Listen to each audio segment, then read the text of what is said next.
참솔 심리 사전입니다. 자, 오늘은 정신 신체 장애에 대해서 심리 사전 하겠습니다. 정신 신체 장애라는 것은 심리적 요인이 원인이 되어서 신체의 기능의 문제를 초래하는 경우를 이야기합니다. 우리가 신체화 장애라고 DSM-5에 나타나 있는 것을 이야기하고 있죠. 그래서 이 신체적인 문제가 드러나 있는데 실제로 신체에서 원인이 있는 것이 아니고 그것은 심리적인 정신적인 원인을 가지고 있을 때 우리가 정신 신체 장애다라고 이야기를 하고 있습니다. 예를 들면은 우리나라에서도 촬영이 방영이 된 적이 있는데 목이 꺾여서 또는 팔이 굽어서 절대 펴지지 않는 사람이 있었습니다. 이 사람은 사회생활 하기 무척 힘들고 스스로도 매우 불편하죠. 자, 그래서 병원에 갔을 때 팔이나 목의 기능상의 문제는 전혀 없었습니다. 모든 검사를 실시를 했을 때. 자, 그래서 그 사람의 심리적인 문제로 판단을 하고 심리 치료를 했을 때 그 사람의 목이 바로 고개가 들어진다든지 꺾여 있던 팔이 바로 펴져서 정상적인 기능을 한다든지 이러한 것들을 볼 수 있었습니다. 자, 이것은 매우 흔한 일입니다. 심리적인 문제가 복통을 일으킨다든지 또는 스트레스로 인해서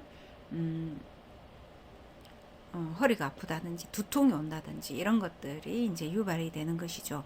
흔하게 우리가 학생들이 시험 기간에 심리적인 문제로 복통을 많이 유발하는 경우를 예를 들 수가 있습니다. 물론 그 학생이 위장이 예민하고 위장이 약해서 그런 경우가 있지만 그렇지 아니하다라고 하고 시험 기간에 특정한 사건을 앞두고 있거나 전후로 인해서 비슷한 양상이 반복이 된다라고 하면은 우리가 정신 신체 장애, 즉 신체화 장애로 진단을 할 수 있습니다. 보편적인 신체 증상은 위장 장애입니다. 그리고 두통이고 두통 중에서도 편두통에 해당이 됩니다. 그리고 천식 기침도 있습니다. 최근에 제가 이제 상담한 어린 아이 같은 경우는 심리적인 문제로 인해서 자면서 끊임없이 기침을 했습니다. 그리고 그 병원에 갔을 때 많은 검사를 했는데 기침을 할 만한 이유는 없었고 저와 심리 치료를 하면서 기침이 거의 사라지는 그러한 현상이 있었죠. 또한 피부병도 여기에 포함이 됩니다.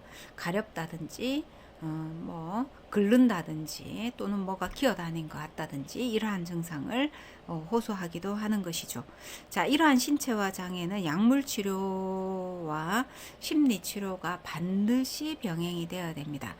다른 정신병들이 다 마찬가지로 병원에서 약물을 처방을 받았을 때는 심리 치료를 병행을 해야 합니다. 그러나 이 신체화 장애 자체는 원인이 심리 정신에 있기 때문에 심리 치료를 반드시 병행을 해야지만이 호전이 되고 약물만 먹어서는 전혀 효과가 없는 그러한 현상도 많이 보이고 있다. 이렇게 볼 수 있습니다.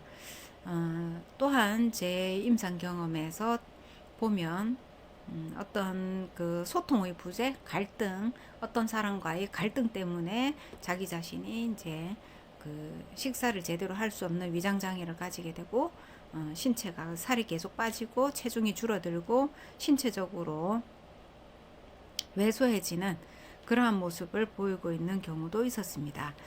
원인이 심리적인 문제에 있었기 때문에 심리 치료를 통해서 다시 회복되는 일들이 많이 일어나고 있죠.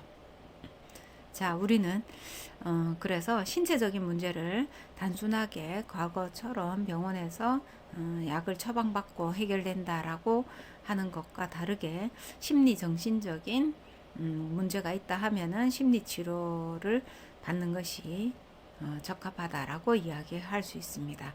그래서 심리 상담이나 심리 치료를 마치 보건소에 다니거나 우리가 감기 치료하는 것처럼 편안하게 여기고 자신의 신체 건강을 관리하듯이 마음 건강도 관리해야 된다라는 것이 바로 이와 같은 질병을 통해서 잘 알 수 있게 되는 것이죠.